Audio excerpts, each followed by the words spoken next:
I wanted to go over approaching a card spread and some information I think is be helpful for you if you're when you're doing these card readings. Card spreads are going to be different. Well, what you're looking at a card spread for every reading you do, it's going to be a different look. So one reading you might do a card spread when you're doing this reading, and positions over here, this position and this position over here, and this one down here are really looking like they're important. And another reading, it's going to be different positions. Seems like they're more important than the other ones. You know, we learn card spreads. You're learning how to, they show the order of the cards that are numbers, position 1, position 2, position 3. And people have a tendency to think that that's how you read the cards too, where you're reading position 1 first, and then you're reading position 2 after that, and 3, and so on. But really, it doesn't have to be that way. And what you're going to find in each one of those positions has meaning to it in some way that's supposed to be significant to the question you're looking into. So as you're doing one reading, one spread might look more significant. One position might look more significant than the other positions in this particular question you're looking at the moment. Another reading you're doing, maybe those 3 positions that you rope together that seem to give some real type of special message to you. And there are different positions in the first reading was. So each reading you do, certain positions are going to pop out at you more than the other ones. And like you connect them together too. You're connecting some of these positions together because they're showing a clear message to you.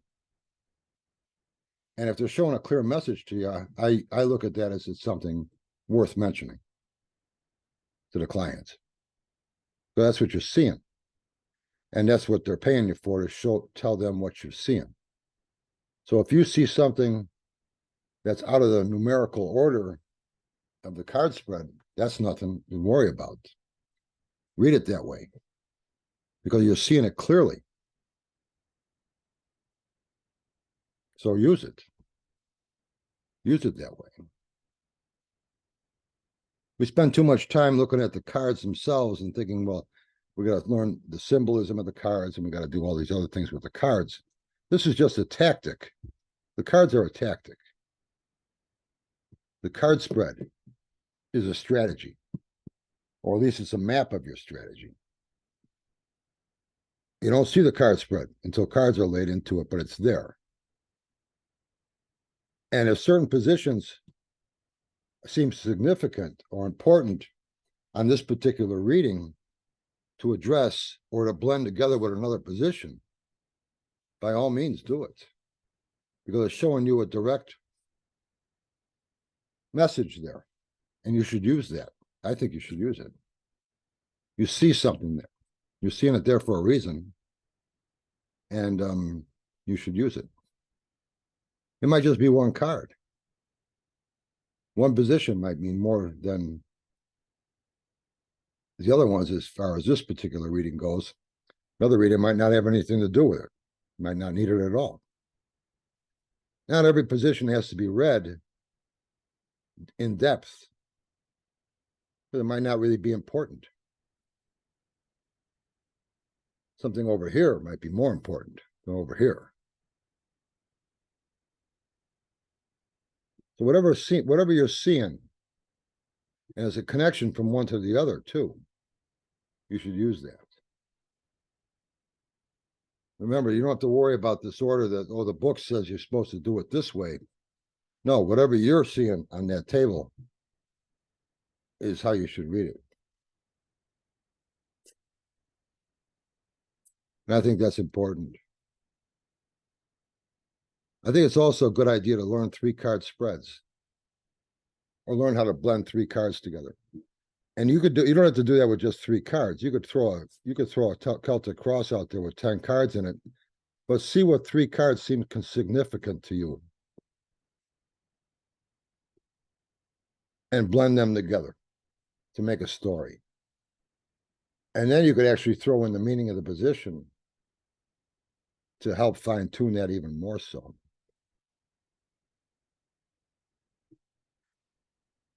If there's anything consistent about card reading, is there's nothing consistent about it. So each reading is unique. So you get used to blending positions together or blending cards together on a card spread in any type of order that you're seeing it at the time. Do it. You'll find some amazing insight with that. And it's something that's real easy to pick up to see. So this card's interesting. This card over here is interesting too. What if I put those two together? What do I get? What things are coming up to my mind about that as far as this person is concerned? Do it. The only reason there's numbers on a card spread when you're reading them in a book is so that when they're talking about position one, you know what position they're talking about. But it doesn't have to be laid out that way. The pattern on the table isn't really that important. What's important, I mean, outside of the fact you're learning a card spread, it's nice to have that pattern in your head so you know what you're doing as you're reading a book about it. But once you got an idea of what you're doing, any kind of pattern you want to put on that table is fine. It's going to work, whatever you like. And how you read those cards, you might have a basic order to that, in what order you read them. But I think it's a good idea to just look at the card spread overall in general in the beginning and see what cards are hitting you hard. And see if you can make a story with that. It's real good to see if you could take 3 cards, even if it's just 2 cards. I say, well, I see these 2 cards really being a connection here. And they could be any 2 cards on the spread. Try doing that. Matter of fact, I think it might be a good idea to say, just take 2 cards on a spread and try to connect them. Any 2 cards. And you're doing another card spread, another reading for somebody else, take another 2 cards. Any 2 cards you see them that just pop out at you. Connect them. How do I interpret those 2 cards working together? And you'll find some good insight with that. Don't worry about a routine or a system. You can always go back to it later on in the reading if you want to. But I think it's a real wise thing to do is to blend those positions together in ways that I think that's very useful. Reading them one at a time, like they're an isolated thing. No, we're looking into one thing. So let the cards all be part of that. And they need to work with each other. And if you get them to work with each other, then you'll start to see, well, this card fits real good with this one over here. And that fits real good with this one over here. So that's how you're seeing it. And they don't have to have any rhyme or reason to that combination of whatever you're seeing on the table. It's just, that's what's popping out at me. So blend them together, and that'll give you insight that you won't see just from an individual card. When you see it working with another card, it fine-tunes the information that you're getting out of that reading with somebody. Blend them together. Try with 2 cards first. If that works for a while, try with 3. And you'll find yourself coming up with some real definite messages there. Cards working together can get very specific on detail as far as fine-tuning the information you're getting for this person sitting across from you. And that's what you're trying to do. And try to remember that that spread, that's what's really important here. I mean, the spread itself, not the cards.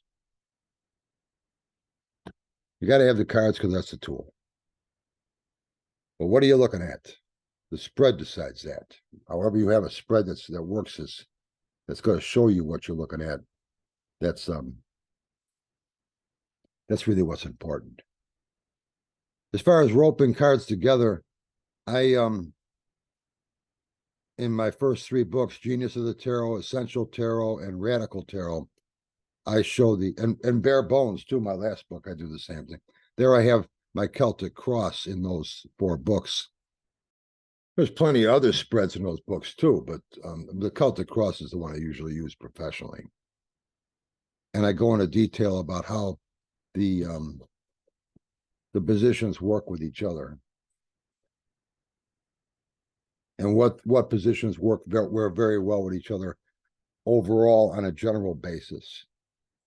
Example is positions 1 and 2 and position 7 work very well together on my cross. Not necessarily it's going to be that way every reading. You don't have to connect those 3 cards, but for the most part, you're going to find it's easy to connect those 3 cards. Or positions 3, 4, and 9 work very well together on my cross. 5, 6, and 10. All of those are 3-card spreads that work very well together to give you a meaning of insight of something to tell this person. Because those positions have meaning that you would know after you know the card spread. And so it's easy to interpret the card based on that meaning and connect it to this position over here on that meaning, and then to that position over here to this meaning.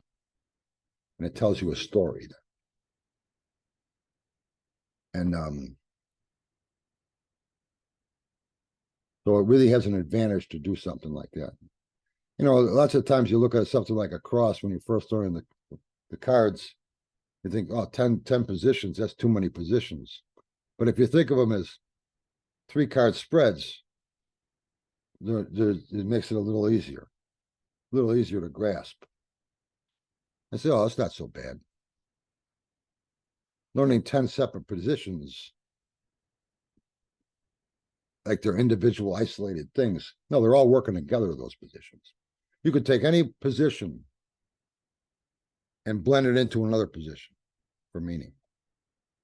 And when you do that, you're fine-tuning things. And that's what you want to do. People always ask what I'm writing here, so I will show you all those important notes I've got written here. That's important. Well, have to file this in a special place. Okay, there.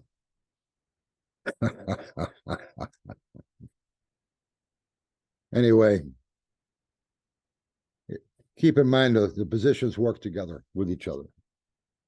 And it comes in handy to know that. And it makes it easier to come up with some definite messages for a person you're reading. You see this card working with that card, working with this card over here. You say, oh, I got a message here. And just let that come to you from what's popping in your head. Well, this card's really hitting me in the eye. This card's hitting me in the eye over here. I like these 3 right here, or I like these 2 working together. It doesn't have to be 3 cards. It can be 4 cards. It can be 2 cards. Each card reading will be different. And after a while, you're going to get very comfortable with that spontaneous type of connections that you'll be making. You'd be surprised at the kind of detail and insight you can get with connecting those positions together. Next tarot gathering is May 8th, Tuesday, 12 o'clock Chicago time. It's free. There'll be a link down below, tarotmaps.com. Just go to the tarot gatherings in the menu, and you just click right into the Zoom meeting. All are welcome. And we just sit around and talk about cards and all sorts of other things. Got any questions? Come on by.